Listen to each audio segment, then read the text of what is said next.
So hello everyone, welcome to my channel. कैसे हैं आप सभी? आई होप आप अपने घर में बहुत इंजॉय कर रहे होगे अपने फैमिली के साथ, अपने फ्रेंड्स के साथ। और welcome to my new vlog. First के बाद ये सेकंड वन है। हालांकि मैं लैंडस्केप मोड में फिर से नहीं डाल रही हूँ क्योंकि मेरे से वो नहीं हो पा रहा है। धीरे धीरे may be I fix this problem. So या आज व्लॉग तो नहीं कहूँगी, मिनी व्लॉग कह सकते हैं इसको, क्योंकि कुछ छोटे से टॉपिक के बारे में हम डिस्कस करेंगे। हमने डिस्कस करना है about, I have told you related to कि कैसे मैंने शिफ्ट किया फ्रॉम झारखंड टू बिहार और क्या रीज़न था इसके पीछे। The main reason behind this thing is the shifting. So जो मेन रीज़न था शिफ्ट करने का from Jharkhand to Bihar is my job. Yes. तो जॉब मैं पहले भी करती थी।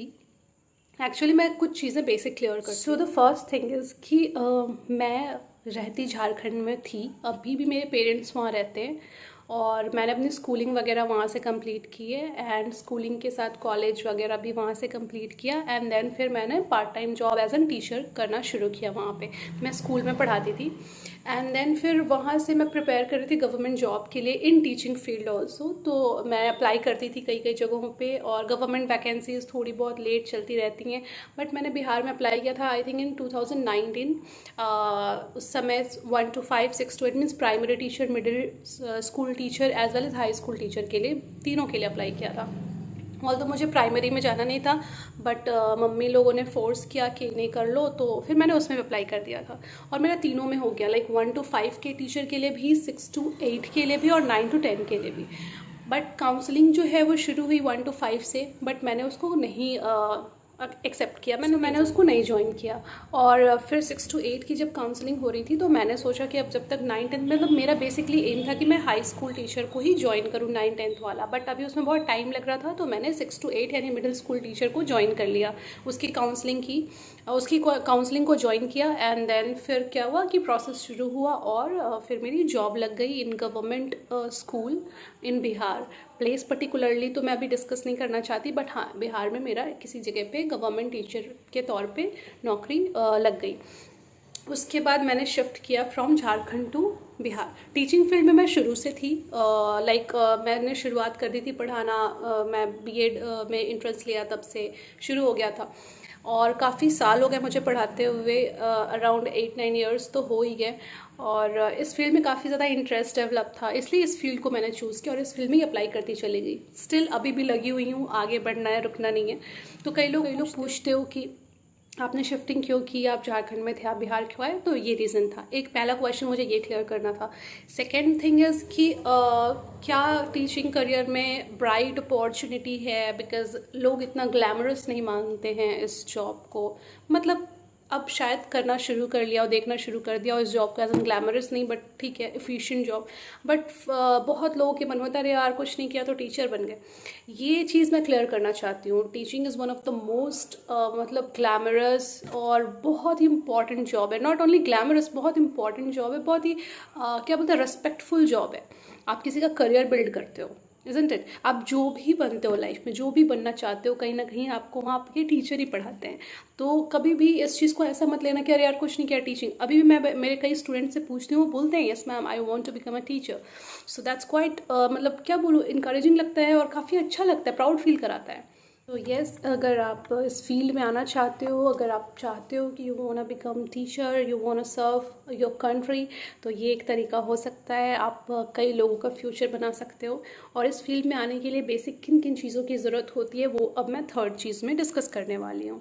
सो हमारा जो थर्ड पॉइंट है वो यही है कि अगर आप इस फील्ड में जाना चाहते हो तो आप क्या कर सकते हैं। तो फर्स्ट थिंग कि आपको अपना ग्रेजुएशन कंप्लीट करना होगा। आफ्टर 12th ग्रेजुएशन कंप्लीट करोगे, फिर वो आपके ऊपर है कि आप अपना मास्टर्स पहले कंप्लीट करते हो या फिर आप बीएड करते हो। BEd is compulsory, bachelor of education, जो अगर आप टीचिंग फील्ड में जाना चाहते हो तो आपको ये करना पड़ेगा। एंड अनदर थिंग इज़ कि आप सीटेट निकाल लो। That is one of the most important teacher eligibility test that you can give. और वो अगर निकाल लेते हो तो कई सारे सेंट्रल गवर्नमेंट की नौकरी में आपके अपॉर्चुनिटीज़ बढ़ जाते हैं, स्टेट गवर्नमेंट की नौकरी में भी बढ़ जाते हैं। और सीटेट क्वालिफाइड एक अलग ही बात होती है। I think CTET and BEd is very much compulsory if you want to join this field. and first you complete your graduation and then you can give your masters or B.Ed first, and then after you can give C.Tet or S.Tet. Her state की अपनी teacher eligibility test examination होती हैं, जैसे कि रीट होता है, S.Tet होता है, बिहार टेट होता है, झारखंड टेट होता है, महाराष्ट्र टेट होता है। आप जिस भी स्टेट में हो हर टेट एग्जामिनेशन होता है, आप उसको क्वालिफाई करो, आपके पास एक सर्टिफिकेट आएगा and then you can further go on. किसी भी आप गवर्नमेंट स्कूल में अगर आती है वैकेंसीज तो आप ज्वाइन कर सकते हो, इजंट इट। और द थर्ड वन इज़ कि कई सारे प्राइवेट स्कूल, अच्छे प्राइवेट स्कूल एडॉक बेसिस पे आपको रखते हैं, तो वहाँ के लिए भी आप अप्लाई कर सकते हो उस बेसिस पे। Army school is one of the best option that you can join. ये उन लोगों के लिए मैं डिस्कस कर रही हूँ जो अभी ग्रेजुएशन में हो और आगे सोचते हो कि ऐसे कुछ करना है, और जो बच्चे जूनियर हैं लाइक अभी यानी अभी जो 9th-10th में हैं, हाई स्कूल में हैं, उनके लिए मैं ये बोलना चाहती हूँ कि अगर आप इस फील्ड में आना चाहते हो तो आई थिंक अपना बेस स्ट्रॉन्ग करो, like 6 to 8 base, 9-10 base, 11-12 base and graduation go on. मतलब तुम 6 से शुरू कर दो, अपने 12th ग्रेजुएशन जो भी पढ़ते जा रहे हो उसके बेस को क्लियर करना, पर्टिकुलरली वो सब्जेक्ट जिसमें आप आगे जाके टीचर बनना चाहते हो, ओके, एक्सक्यूज मी। और अगर ये बेस स्ट्रॉन्ग हो तो आप कोई भी एग्ज़ाम बहुत आसानी से क्वालिफाई कर सकते हो। कोई भी एग्ज़ाम का बेस यहीं से बनता है, 6 to 12 एंड ग्रेजुएशन फर्दर। तो आप यहाँ से अभी से लग सकते हो। अगर आप 9-10th में हो तो अपने बेस को इतना स्ट्रॉन्ग रखो कि आगे जाके आपको इश्यूज़ ना हो, ठीक है। और ज़्यादा मेहनत नहीं करना है, अपने सिलेबस के अकॉर्डिंग चलना है, बेस क्लियर रखना है, तो आप आगे जाके आपको कम समय में आप जल्दी नौकरी ले सकते हो। तो ये कुछ क्वेश्चंस थे जो आपने पूछे थे, और मैंने सोचा मैं आपको एक छोटा सा मिनी व्लॉग बना के और ये वीडियो के थ्रू आपको इन्फॉर्मेशन दे दूँ। सो आई होप कि आपके कुछ कन्फ्यूजन्स क्लियर हुए होंगे रिलेटेड टू करियर और शिफ्टिंग प्रोसेस, जो आपका एक क्वेश्चन था वो। और भी अगर कोई ऐसा क्वेश्चन हो तो आप ज़रूर मेरे से पूछ सकते हो। स्टडी रिलेटेड वीडियो के बारे में अगर मैं बात करूँ तो येस, धीरे धीरे करके आ रहे हैं।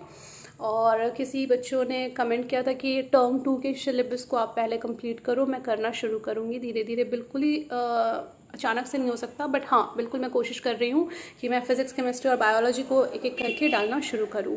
और कुछ और भी इन्फॉर्मेशन आपको चाहिए, कोई और नॉलेज चाहिए related to career, related to any kind of advice, you can comment down there and I will definitely try to give any kind of idea that I have. Definitely I will help you. And या अगर आपको ये video अच्छा लगा हो तो please like it, share it and subscribe my YouTube channel, that is Saumya R Singh official. और further notification के लिए बेल आइकन हिट कर लेना। Thank you.